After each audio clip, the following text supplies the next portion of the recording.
What's up, everybody? We have a decent topic for you today. Some current news, which is probably not what we're going to be covering super often, but this was just like right in the breadbasket for us, like right where we're enjoying to talk about right now with this platform, with this show. So make sure you hit subscribe if you're new, and if you're this is our first episode, so you're all new. So yeah, just hit subscribe, hit like, and let's get right into it. Ashton, what are we covering today, man? All right. Well, we're talking about work, and I'm sure everybody's, I've had a bad boss, bad coworkers, can't climb the ladder, having a coworker that does half as much work and gets twice as much pay, and sometimes people, they wish that they could just have a place to, go get that frustration out, vent about it. Oh man, I hate my boss. I wish there's something I could do about it. I wish there was a community somewhere on some platform that was anti-work and, that is, I could get all that anger out. Well, there was, and, past tense, because it's been completely destroyed by someone going nuclear. So there was a situation on a popular subreddit, and many of you guys, if you go on Reddit, you probably, I take these stupid things off. If you guys go on Reddit, you probably know about this subreddit. It's called AntiWork. And as much as a lot of the stuff on there to me is laid on a little too thick, it's a little too like rah like pitchforks and communism. Like when I say that, I mean burn it all down. Like that doesn't drive Just really with me, intense, yeah. Exactly, intense, right? But there's a lot of stuff on there that I'm like, yeah, man, I get it. My boss has been a dick before too. Like, yeah, like hell yeah, like he's yelling at you to come in on a Sunday, and you told him it's your one day off. Yeah, definitely quit over the phone, stick it to the man, right? Like, well, there's lots of stuff like that as well. So it's like I had a love-hate relationship when I browsed it, right? But generally, though, I felt like a lot of this was kind of I got the vibe, I got the notion that it wasn't grown adults. It was a lot of like I don't want to work because I don't think it's fair that I have to pay for my bills, and Well, dude, let me hop in because there was one thing that I noticed distinctly about this one. And if you guys know me, or if you guys have watched any of my other content, like I'm actually all about like the FIRE movement and about other aspects of not working for someone else, entrepreneurship, right? I'm super, super for that. So when I was reading, about this, because I was not part of this community, right? So I had to do my research on them. There was a lot of stuff that I was reading where I was like, man, this is actually like really like it has a lot of similarities to other aspects of things that I follow, which is like investing, dividend investing, and the FIRE movement, which is financial independence, retire early. But it's like the left leaning version of that, right? And there's definitely, not that there's anything wrong with that, but like there's definitely a bit of like victim mentality in it. And what's funny is there's 1.7 million followers on this one, and then there's 175,000 followers in the FIRE movement. And the FIRE movement is essentially the same thing. It's a whole bunch of people that are going, we don't like work. We would like to not do this. But one of these groups takes 100 million% responsibility, goes, how can I not work anymore? And the other group is a little bit like, I don't want to, man. And I don't want to speak for the whole community because there's 1.7 million of them, right? So they all come from different areas, and I bet a lot of them are FIRE, followers and stuff like that. But there's definitely a big sector of these people where I was like, I don't know about that. Like I was reading some of their posts, and I was like, you kind of sound like, you sound a bit like victim mentality here. Yeah, absolutely. Like there's one thing to, hate work because you work. This happened to me last year. Work 14 hours on your birthday. I was the manager at the store I was working at. Not get a thank you, get a told that's your expectation. No, like, hey man, thanks for covering my ass today. Take tomorrow off, and it's like, it was kind of just like, and, it's like, good, do it again tomorrow.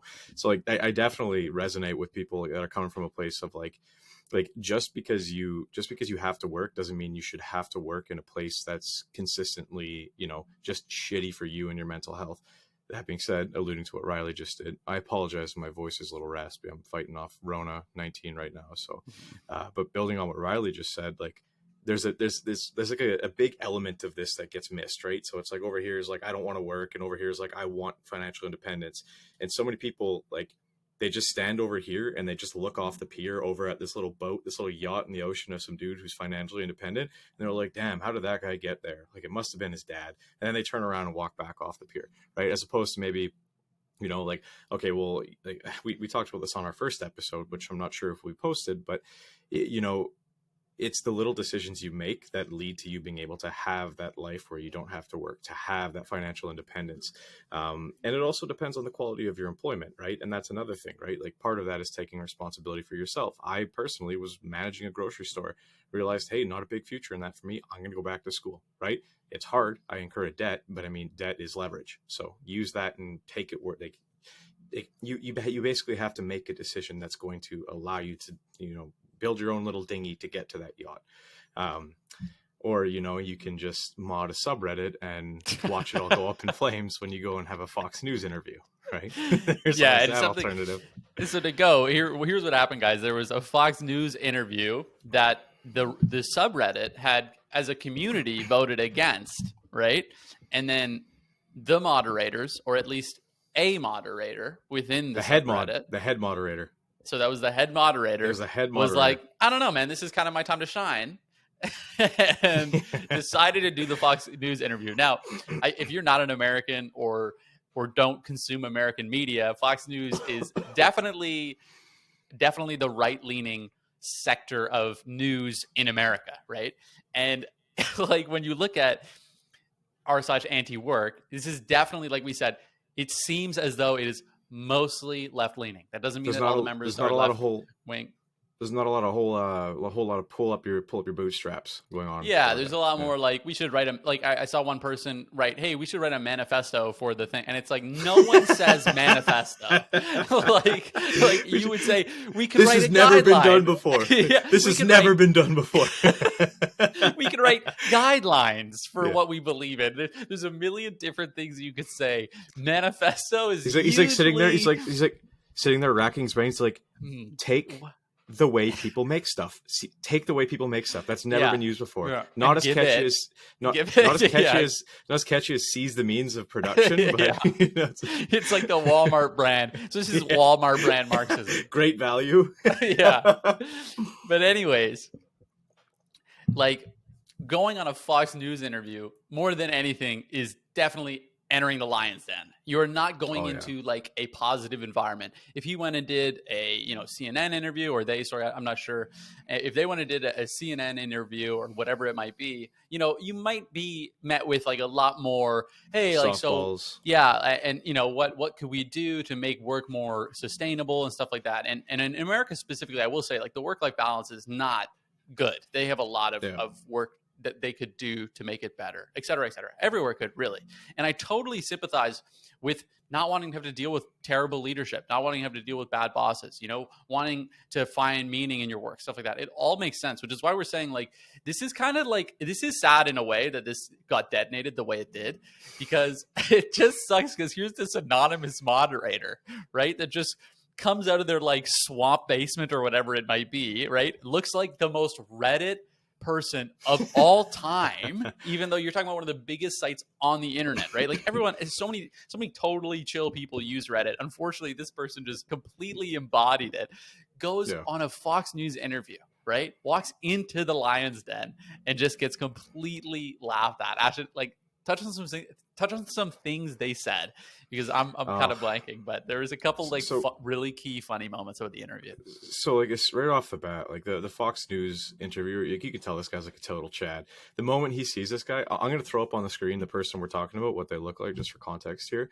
But the moment they see this guy, you could tell they're ready to, like, oh, we're having a field day with this, right? So here we go. Here's, if you can see in the background, right?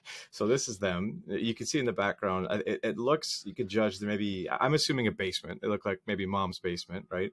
As they didn't even bother to make their bed. They didn't clean up their table. They didn't even push the chair in, man. Like, the least you could do is just push the chair in. Like, that's like what you do when you're done dinner. You know what I'm saying? It's like, let's zoom in here. I'll do a little sleuthing. There's like a little bit of food left on the table. Like, so he's just probably sitting there, crawled out of bed. Terrible lighting. Exactly. And I will say, judging by the window on the side there, that's covered. It's got to be a basement. Windows aren't like basement. That in other areas with the radiator below. The fact alone that the basement, the window is covered. that's like what is so terrible about sunlight, right? Like, what's so scary about sunlight?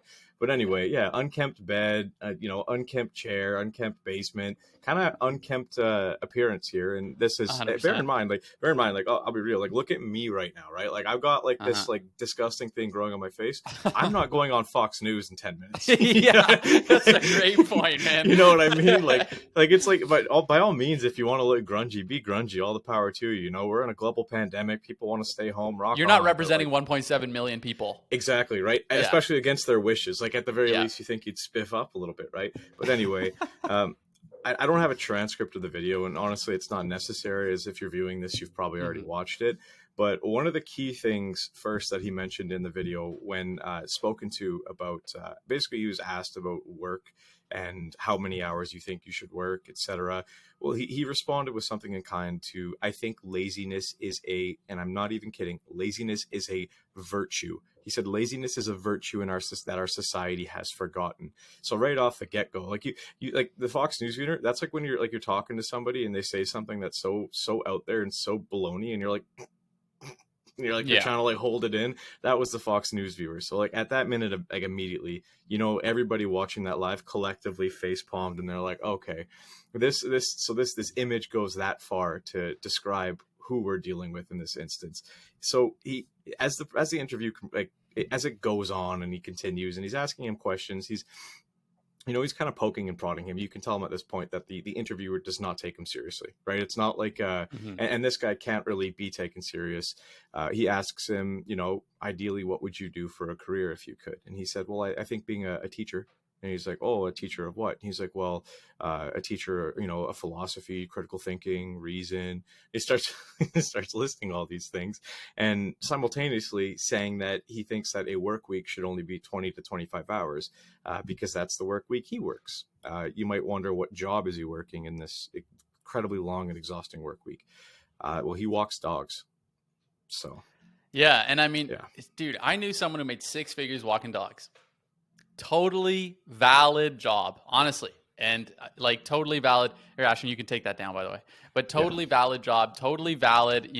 There's a lot of benefits to dog walking. You're your own boss. You are an entrepreneur. There's people that build businesses off of it. There's nothing negative about what he does. And I will say, like, when I watched the interview, I was surprised by the level of backlash, because I was kind of like, all right, it's whatever. Like, nothing really happens, right? Like, the Fox News interviewer guy just kind of is like, hey, idiot. Haha, you're an idiot. And then the guy just kind of like goes along with it. Or, they try to push off what the narrative of the group is, but it just doesn't at all really communicate at all. And they just don't represent what the group stands for, because they're pretty much already living the life. Whereas when I was reading through the actual subreddit, most of the people there are working 40 plus labor jobs, crushed by debt, horrible bosses. And then this sleuth slides in and goes, yeah, I just work 20 hours a week walking awesome dogs in the sun and hanging out. So they don't represent who they're talking about, because they don't have a hard job or a boss. Like, the worst case scenario is some soccer mom's like, what'd you do with my dog? They didn't get a good enough exercise. Like, that's the worst boss experience they're gonna have. So, Mr. Piddles is still really fat, and I don't think you're taking him as far as you should. Yeah, exactly. That's dude, my boss is. I hate my boss, man. And so it's just so embarrassing, man. And here's something I'll say about the actual subreddit, though. All right, and I think this is probably something that's gonna go unnoticed. I'm going through it today, and there's just it's super active right now, obviously, right? Like, there's a jillion posts, because this is some big event. It really isn't. Like I said, it wasn't some crazy event. And, the page got 100,000 more followers. Like, a lot of people sympathize with it. But something I noticed right away is consistently, you can see now it's like, F the moderators. Oh, screw the mods. The mods suck. You know what I realized about that? Most of this group just has a problem with authority. That's what it actually is. So when the moderators, who are quote unquote above them in this social sphere, you could call it, now they're the authority. And surprisingly, all the people that hate their bosses now hate their moderators. And it's kind of like, when I saw that, I was kind of like, you know what, man, maybe it's actually you, this could definitely be a community of people that have trouble taking responsibility for their lives and hate any kind of authority above them. And I'm not great with authority. I get it. I totally understand. But that was definitely something I noticed right away, and I was like, all right, maybe I lost a bit of sympathy there, because that's pretty typical. They just want, like, I was reading some comments where they're just like, we should just have like security nets like other countries have. And it's like, I've talked to Norwegian guys. None of them are just sitting around on their ass. Like, that's just not what's happening, and people always look at it as this like great example. You're talking about a country with $1 trillion worth of oil money in an RSP. You want to know something funny about that? You know what I'm Something saying? funny about I know a guy who's just, it's sort of tangent about what you said. I know a guy who's Swedish, and I was talking to him about this. He's an older gentleman. He's actually pretty high up in a tech company, and he's from Sweden. He was born in Sweden, and I was talking to him about Sweden, and he said, yeah, the social net's great until the moment you're not paying into it. He said, oh, you were first in line for a heart transplant, but now you're retired. Congratulations, you're at the back of the bus. The guy who's still paying his taxes into the pool, he gets priority, right? So it's like, like, that's just to highlight that, like, there's no silver bullet, right? Like, every system will have its drawbacks.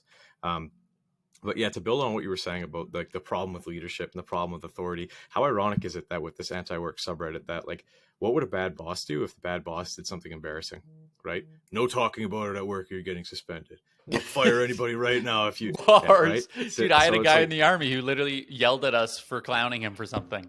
And he was like, right? You could have just taken responsibility. I mean, like, that was stupid on my part. But instead he was like, you will not be talking about this anymore. And we were like, exactly, idiot. Right? So it's like it's not only that, right? Like, it's like, I'm going to share a screen just one more time here. You can see this is a post that's basically detailing a lot of the top comments that occurred on Reddit.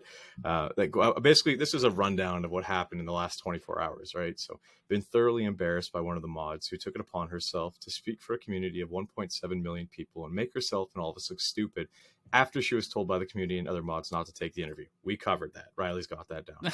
This is where it gets good, right? This is where it gets great. So the sub points out their dissatisfaction with the interview, and what do? Do they say, hey, you know what, guys, my bad, shouldn't have done it? Nope. They shut down the sub and start banning everybody. This is a little touch and go, and not really relevant, but it is what it is. It's a little this is a little cherry on top. Evidence of sexual misconduct from the aforementioned Doreen, that's her name in the video, their name. So she basically, a big long post comes out detailing basically in general what a shitty person this person is, right? And what happens? Is there taking accountability? And yes, that did happen, and I have so deeply banned. They banned that person? Yeah, they banned it, and they shut down, and they banned all the talk about it. Yeah. Well, so, and then now there's even an account that's apparently less than a day old that's already a moderator and is banning people. So I feel like they made a ghost account and are now banning people through that ghost account to even further limit their liability, to even further take less responsibility for their actions. This is something I didn't realize. This is breaking news right here. Update comes out that another rogue mod has finished 4 rounds of interviews speaking for this community. This self-appointed spokesperson mod is apparently a long-term unemployed 21-year-old who for some reason thinks they are a good representation. How are you long-term unemployed at 21 years old? What have you been doing?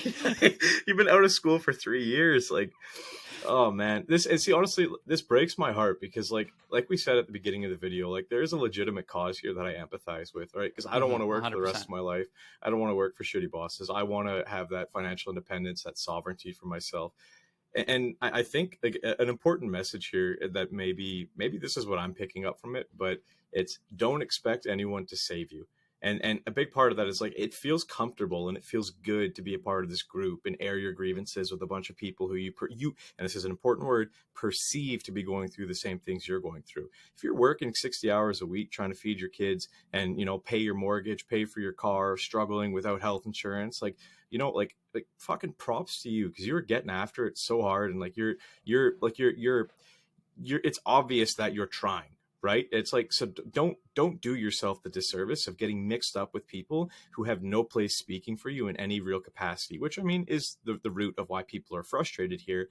But that almost seems like an inevitability whenever you get all these large people into these groups. Right. Like it's kind of the same with politicians. Right. It's like the kind of person that wants to be a subreddit moderator is not the person you want being that subreddit moderator. The kind of person that wants to be a politician doesn't actually want to be a public servant. And that's the last person you want there. So it's like, take care of yourself first and foremost and realize that like it might feel good to be a part of this group, but ultimately what might be more conducive to your success long term and mental health is joining a group like Riley had mentioned. And we're not plugging, like, I'm no affiliation with the fire movement. I actually just learned of that today, but though I didn't have a name for it, that's what I'm aiming for as well. But that's like, do something that you have direct control over the outcome. Don't do something where it just feels good to go and get those frustrations out and, and then be felt like you've been made a fool of, right? Yeah, and seek things that are going to empower you. And that's what I always say.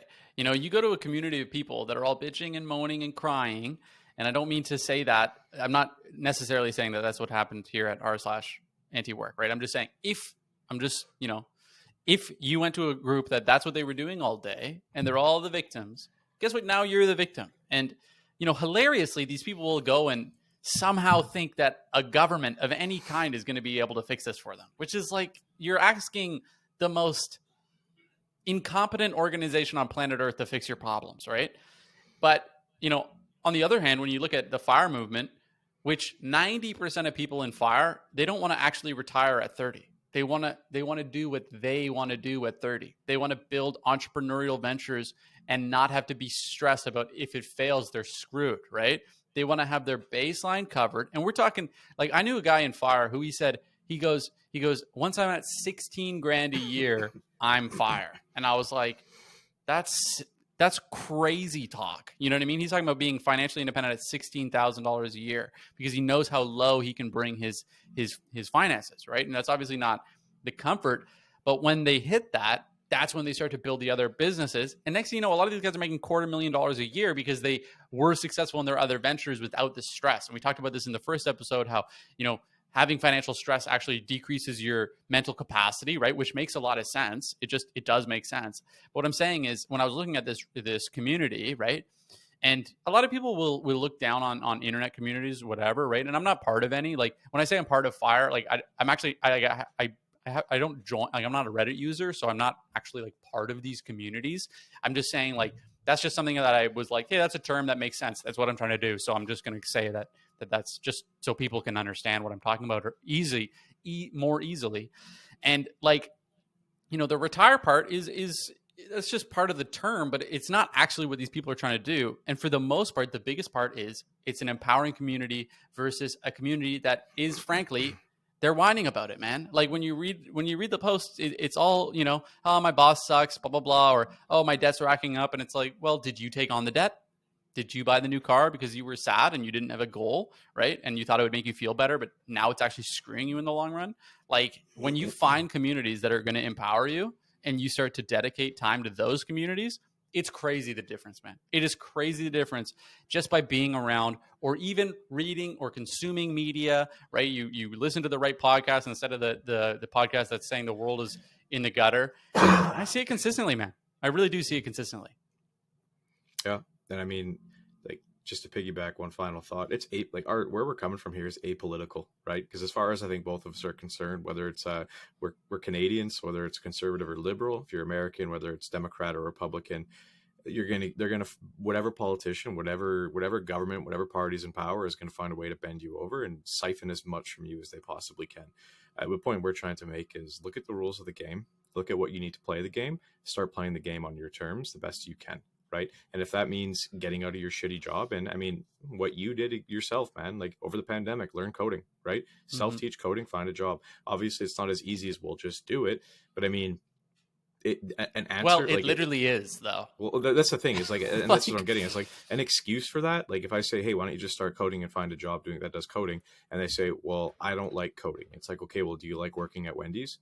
Right? It's like that. Maybe the solution isn't always to just increase minimum wage into infinity, where now we're all making $100 an hour, but a loaf of bread costs, $600. Yeah, $600, exactly. Right? Like, you don't want to be in that situation. Maybe the solution is to take a look at yourself and realize that it will. Maybe I need to accrue some more skills. Right? It's like, it's the same. If you're in a boxing ring, right? If you're in a Muay Thai match or you're in a jiu-jitsu match and you're going at it toe to toe with an opponent, and every single time that same opponent Riley and I used to do Muay Thai together, right? If we'd spar, if every single time I tried going in on him, and every single time he hit me with a heel hook right to the gut, or a spinning heel kick right to the gut every single time, and my brain didn't go to if I had one or two options, which was keep doing that same move or Muay Thai sucks, I don't want to play this game anymore, you're doing the game wrong, right? What you should do is you should look at that scenario and say, this is what he's doing when I do this.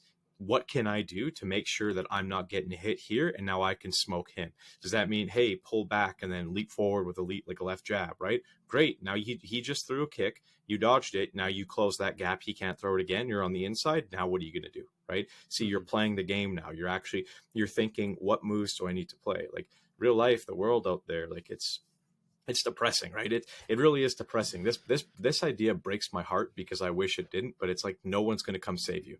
Right. Yeah. And like when you accept that, like that's a depressing thought, right? Because it's like I see my neighbor's house just across the street. I see all the people around me. But it's like they all have their own worries. They have their own families. They all have all this stuff going on. And fundamentally, at the end of the day, it'd be nice to know that if I was down and out, that they'd pay my mortgage, they'd pay my car payment, whatever it would be. But that's unrealistic, at least at this given time, right? And maybe we could get there someday. I don't know how, and I don't think anybody else does either. It's heartbreaking.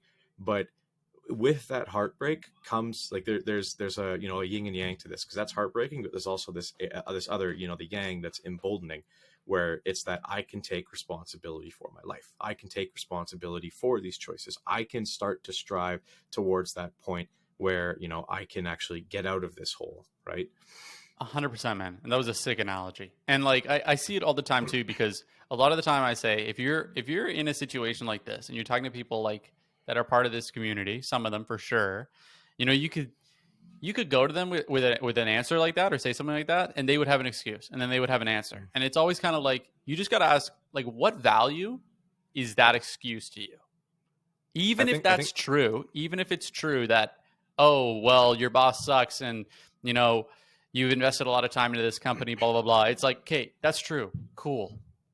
What is it? What value are you providing to yourself by making an excuse? And this is why I talk about how, like, I don't really like using the term that's lucky, right? And there's a lot of value to it. It's true. A lot of people are lucky in certain ways, but you could also usually trace it down to some decision that you made along the line, right? And people would be like, oh, well, what if you got hit by a car? And it's like, well, did I pick a good car? Did I research the safety rating? It's like, like at the end of the day, almost always there is some inherent decision that you made that put you in that position or didn't put you in that position. And what's the alternative? You think letting the government freaking let other people do jobs, like, you're still going to have to provide value. You're not going to get to be useless. So if you don't like working, you have to find ways, right? You as an individual, right? Or the person has to find ways to enjoy what they're doing more. Even if that is dog walking, which is, like I said, a great gig for a lot of people, man. You can make a lot of money dog walking. Dude, I walked my grandma's dog all from like grade 10 to like when I was like in my second year of university. Like that paid for so much for me, right? 100%. You said something I wanted to touch on that I get such a kick out of, and we can end soon because I know we're starting to draw on, but always be weary of this, right? If you have that conversation with somebody and you say to them, why don't you try picking up a new skill, right? Why don't you try doing this? And then they bring up they pull some random excuse out of the ether. Maybe not even an excuse, but an example. And they say, oh, well, what about the disabled veteran who can't afford drugs because the VA won't take care of him? And what about the single mother that's on food stamps and is working 3 jobs already? And blah. Hey, I agree with you. I will gladly pay my taxes to contribute to that person's well-being, right? What I won't do. And I will gladly, do what I can and sacrifice what I can as my civic duty to make sure that person's taken care of, because that person's doing what they can to make sure they themselves are taken care of, right? There's a big difference between the two. There's a big difference between the single mother who can't afford X, Y, or Z, or the disabled man who's struggling to get by and can't find a job, versus you who's 22 with a degree from a university that has no job prospects and $30,000 in student loan debt, who made the decision to go and do that because you didn't want to go pick up a shovel and work with a road construction crew for $19 an hour during the summer. And now you're sitting here saying that, well, somebody should come take care of me. It's like, no. The person that you're asking to come take care of you should be and is taking care of the person that you use as your example for argument when this gets brought up. Bars. Like I say, man, like single moms, that's who I'm supporting. You know what I mean? Disparaged communities, that's who I'm throwing it at, like I'm paying 53% tax, it better not be to someone that just doesn't really want to do it, you know? Yeah. Because it's like, how often do you wake up and I'm like, man, I don't want to do this. And like, I saw this other video where it was poor people versus rich people. And one of the quote unquote poor people was making 45K USD a year. So I was like, you're not poor. They had a gambling addiction. So there you go. And it's like, well, you can make $100,000 a year. If you have a gambling addiction, you're going to have $0, right? Like really. And ironically, the one person who was escaping domestic violence, horrible situation, experiencing homelessness, that was the one person that went, I'm going to be able to get out of this. It was the three that had jobs making 30K, 45K, and I forget what the other one was.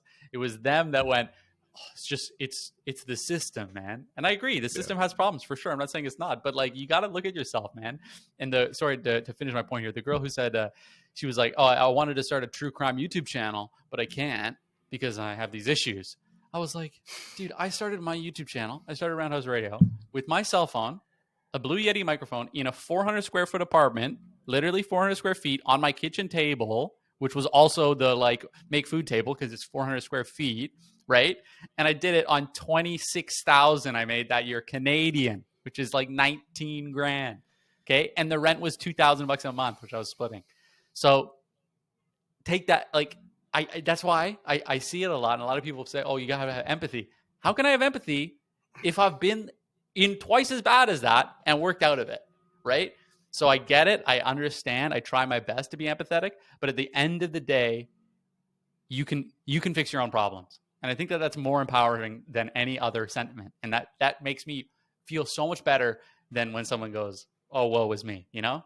If someone says, hey, man, you can actually do this, that's what I'm trying to say. I just want to end it on the note that if you're in the gutter, if you're having a hard time, you can do it. You can succeed for sure. Like Friedrich Nietzsche said, man, if he who has any why can figure out any how. Other way around. Yeah, no, that's the way it is. All right, guys. Thanks so much for tuning in. Thanks for listening. We'll see you guys in a couple of days. As you know, Sundays and Wednesdays. Always wrong, but never in doubt. Never. Check it out.